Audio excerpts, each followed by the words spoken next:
Today with me is Daniel McAdams, who is the Executive Director of the Institute for Peace and Prosperity. He is also the co-host of this program. Daniel, nice to have you with us today. Yes, let's take on the world. Good.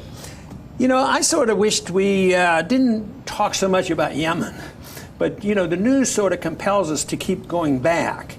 And I'm always hoping that my concerns and worries about it being the beginning of a really big war, I just wish that would go away and we could say, well, we can forget about Yemen. But, you know, a lot of people think that it's a new problem, and we will talk about one of the newer problems in development, why we're talking about it again. And I'll just read this headline. It says, the expedited weapons deliveries to Saudi Arabia signal deepening U.S. involvement in Yemen, of course. And I want to make one point before we get into that is it's not brand new. This is not a new subject because the first time I gave a serious thought to Yemen was back in the year 2000, and that was when the USS Cole was bombed by a terrorist attack, a suicide bomber, and really disabled the USS Cole. And this was, to me, rather amazing. There were 17 Americans killed, 39 wounded, so it was a significant event.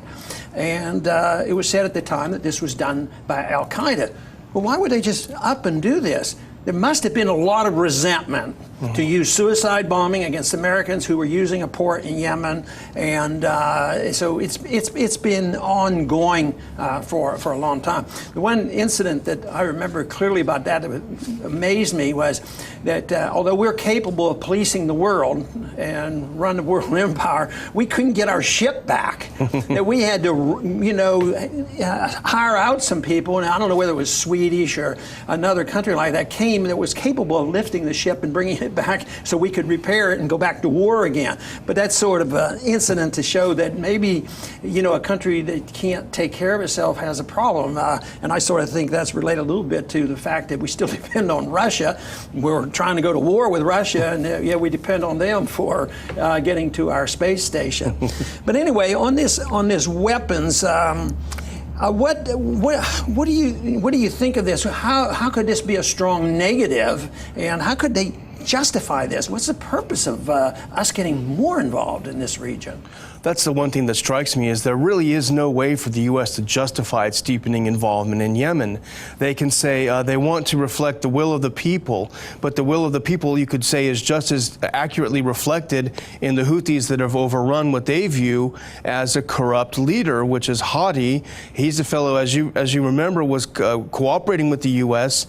in allowing them to drone his own people, and that produced a lot of civilian casualties and a lot of resentment. So you could say that Hadi is just as corrupt, just as illegitimate as the Houthis. And of course, the Houthis in the media are painted pretty bad because we're at war, in a sense, with them, and we're helping the Saudis.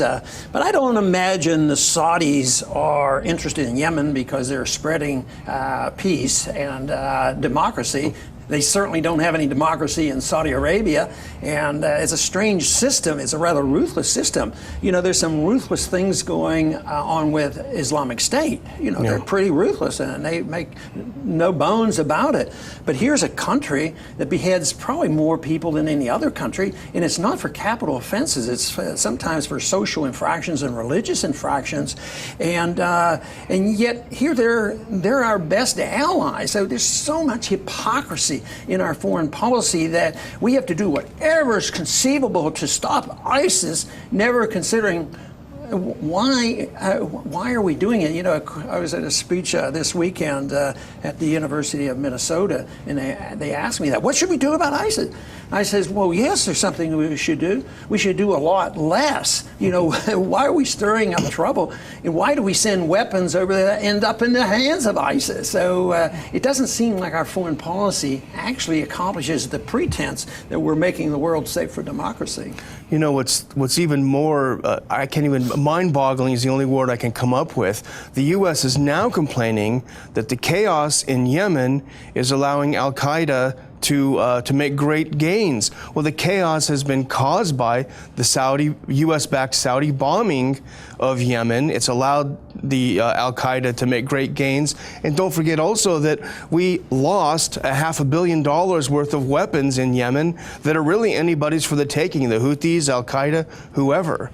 But, and we can't say this is the first time, our policy has backfired on us. And sometimes I wonder, it seems to be so ridiculous whether somebody deliberately tries to create chaos. But what was the story in Iraq? Yeah. What could we do to build Iraq more so than what we have done? What could we have done more to deliver Iraq to a closer relationship with Iran? But there was no Al-Qaeda. And most Americans still believe this, that Al-Qaeda was there and they had something to do with 9/11. So it's almost a rule rather than the exception when you say that was the same rule in Syria on our interference, actually helping the people that we end up fighting. At least by their own terms, they say that we're opposed to ISIS, we're opposed to jihadists in Syria, but then there are many examples of the U.S. inadvertently or advertently arming them, supporting them, hoping that they will do their bidding. So it really is playing with fire, and it has backfired. The one statement that came out of Saudi Arabia, I sort of thought that this is ridiculous. Their goal is to restore stability, stability to Yemen, and yet, do you think that the Saudis are sitting there thinking that the Yemenis would be invading Saudi Arabia? Yeah, well, Deputy Secretary of State Anthony Blinken was there this past couple of days, and he said the U.S. is committed to defending Saudi Arabia. In a conflict that has nothing to do with it next door, an internal conflict. A, and B, why? Why do we have to be committed to defending one of the most authoritarian dictatorships on earth? See, I don't believe for a minute that Saudi Arabia thinks the Yemenis would be invading. I mean, it's not a military invasion. I think what they're concerned about is a democratic revolution. Some of these things, like you already pointed out, the Houthis might represent a democratic majority, and even though they're in a civil war. But I think the Saudis are terrified that that's going to happen, and they're already talking about who's going to defend Saudi Arabia, and there's no doubt who's going to defend Saudi Arabia. The American taxpayer, the American military, we're already doing it. We've done it for years. I mean, this is how this whole thing got started in 1991. It was, theoretically to stop Saddam Hussein, from bombing us with a nuclear weapon, but it had a lot to do with Saudi Arabia. So it's been going on a long time, even since World War II. And something, especially now with the glut of oil, it used to be they weren't even too bashful about we're there for oil, and they do darn well. But all of a sudden there's a lot more oil in the world. You'd think they say, well, maybe we don't have to be so aggressive in that region. What do you think the odds are of that happening? Yeah, exactly. But the other important wrinkle, I guess, in the story today is we're hearing that Iran is moving some of its destroyer and another naval ship into the area, and of course a lot of the interventionist or neocon media here in the U.S. is having with big headlines, see, Iran's getting involved, Iran's getting involved. But, if you look at a map, Iran is almost right next door. This is chaos is happening in their neighborhood. I compared this to what would happen if we had a destroyer in the Gulf of Mexico and they say, oh, they're getting ready to invade Mexico, something like that, because it is close and they obviously have the right to do this. And there are unfortunately too many war vessels every place in the world. But it seems like we justify it because we're every place in the world. I mean, we occupy all the oceans of the world. Well, that's why they even say that it's pretty dangerous because they're moving their ships closer to ours. So we're already there. And of course, with this activity, and the concern that I have is probably nobody's going to sit down and say, well, when can we start the big war? Big wars get started in a way because things get out of control. And when you see these military operations getting closer and closer, yes, we don't have troops there, but we have a lot of advisors there. We're putting more money in there. We're putting more weapons in. The Iranians are bringing a ship in. And remember, there was a time when we accidentally shot down an Iranian airliner. So who knows, one of these missiles may go astray. And we say, oh, those Saudis, they didn't know how to operate our missiles and hit an Iranian ship.